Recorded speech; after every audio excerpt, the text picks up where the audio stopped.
चाललं काय तुझं? म्हणजे मला समजलं नाही. कशाबद्दल बोलताय? एक तर तू माझ्याशी खोटं बोलतेस, वेदाचे बाबा. पण तू काय ते मान्य करणार नाहीयेस. सोडते. मला सांग, तुझी माझ्या आईबद्दलची मतं काही चांगली नाही आहेत. सो तू तिच्या रूममध्ये का गेली होतीस? तिच्यासोबत बाहेर का गेली होतीस? कुठे गेली होतीस? तुला तर तिचं काहीच पटत नाही. सो तू असं विचित्र का वागतेस? आता वेदाच्या बाबांना काय सांगू मी?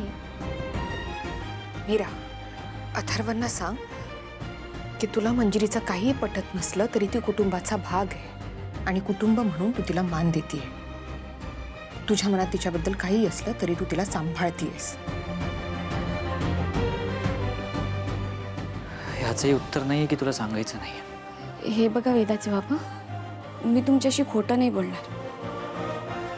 माझं आईसाहेबांबद्दल काहीही मत असलं तरी सुद्धा ते आपल्या कुटुंबाचा भाग आहेत. आणि अशा परिस्थितीत म्हणजे दादासाहेब नसताना जर त्यांना काही त्रास झाला तर मी त्यांना मदत करेन. माझ्या वागण्यामागे हेच कारण आहे, बाकी काहीच नाही.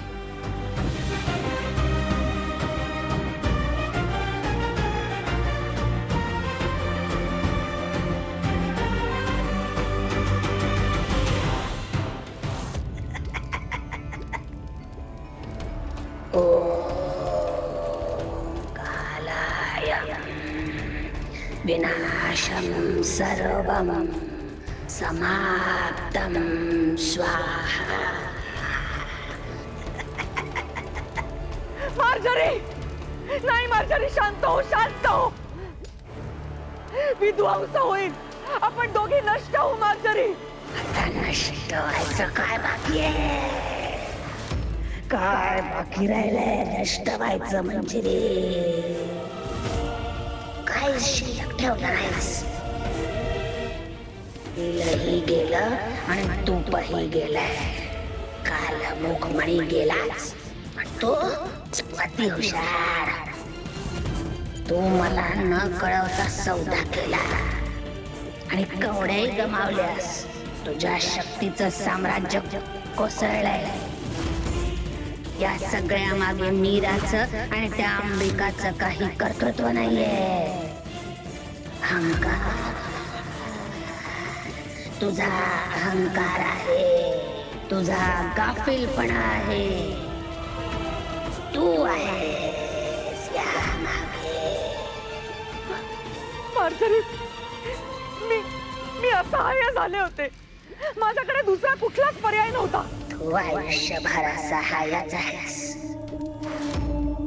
तू कालमुख म्हणीशिवाय आणि माझ्याशिवाय काहीच करू शकत नाहीस.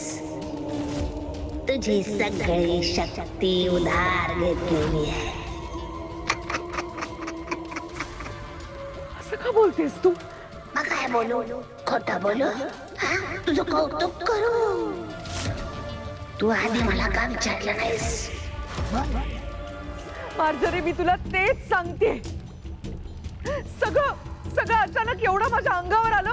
माझ्याकडे वेळच नव्हता विचार करायला. वेळ नव्हता. एक अख्खी रात्र गेली पण तू माझ्याकडे आली नाहीस. कारण तुझा अहंकार की मी सगळं व्यवस्थित करेल.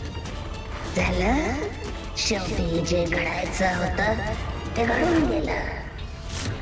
एक साधी मुलगी आणि एका आत्म्यानं तुला मात दिली.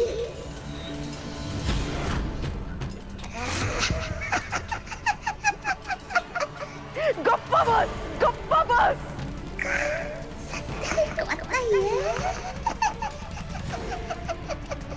सगळं संपलंय म्हणजे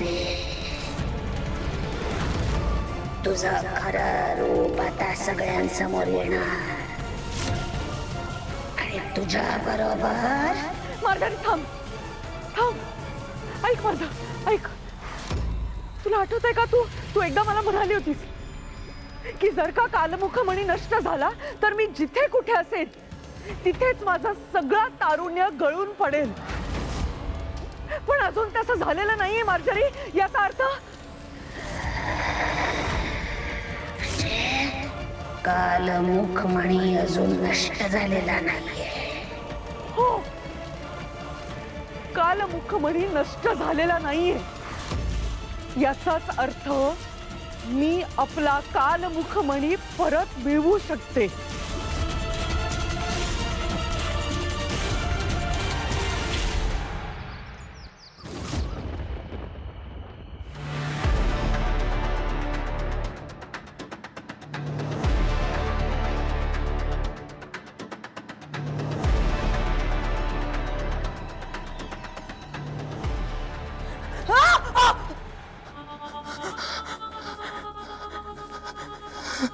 मॅडम, घाबरू नकोस माया, मीच आहे. तुमचीच तर भीती आहे. माया, ही चांगली गोष्ट आहे की तू माझ्या सोबत आहेस. मला गरज आहे तुझी. मला माझी गरज आहे. हो, सरप्राइजिंग. का मी मदत मागते म्हणून? नाही नाही, तसं नाही हो मॅडम. म्हणजे आजवर मी फक्त मला कमांड्स दिल्या आहेत, हुकूम सोडला आहे. आज मी रिक्वेस्ट करताय त्यामुळे थोडं वेगळं वाटलं. जास्ती बोलायला लागलीस असं नाही वाटत आहे तुला? अहो नाही, तुम्ही गैरसमज करून घेताय. म्हणजे हे माझं फक्त ऑब्झर्वेशन आहे, बाकी काही नाही. तुझं हे ऑब्झर्वेशन काढण्याची गरज आहे वाटतं. मॅडम मॅडम मॅडम नको नको, कशाला मारताय कशाला? म्हणजे मी आता तुमच्या ग्रुपमध्ये आहे ना, तुमच्यासोबत आहे. ॲटलिस्ट आता तरी मला अशी ट्रीटमेंट देऊ नका. हां, ठीक आहे. ऐक, तुला माझं एक काम करायचं आहे. मीराकडे माझा एक खडा आहे. कोणत्याही परिस्थितीत तो खडा तू शोधून काढायचा, कारण मला तो खडा हवाय. यासाठी तुला जो काय मोबदला हवाय तो तुला मिळेल. मोबदला? मोबदला तर देईनच मी तुला,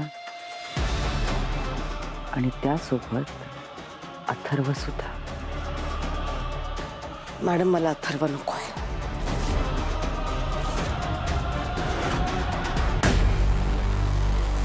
तर मला तुमच्या नावावर असलेल्या प्रॉपर्टीचा अर्धा हिस्सा हवाय. काय? माया, तू काय बोलतीयस, काय मागतीयस याची कल्पना आहे ना तुला? तोंड खूपच उघडायला लागलाय तुझं. इतकी वर्ष मला घाबरून होतीस तू, पण आता तुझा आत्मविश्वास भलताच वाढलाय ग. हे बघा मॅडम, मुद्दा गोल गोल फिरवण्यापेक्षा मी थेट बोलते. तो खडा तुमच्यासाठी किती महत्वाचा आहे ही गोष्ट माहिती आहे मला. हो का? माया, थँक्यू. मला तर कल्पनाच नव्हती ग. तुझ्याकडून मला नव्याने कळलं. मूर्ख मुली, तो खडा माझ्यासाठी महत्वाचा आहे म्हणूनच मी तुला तो शोधायला सांगते.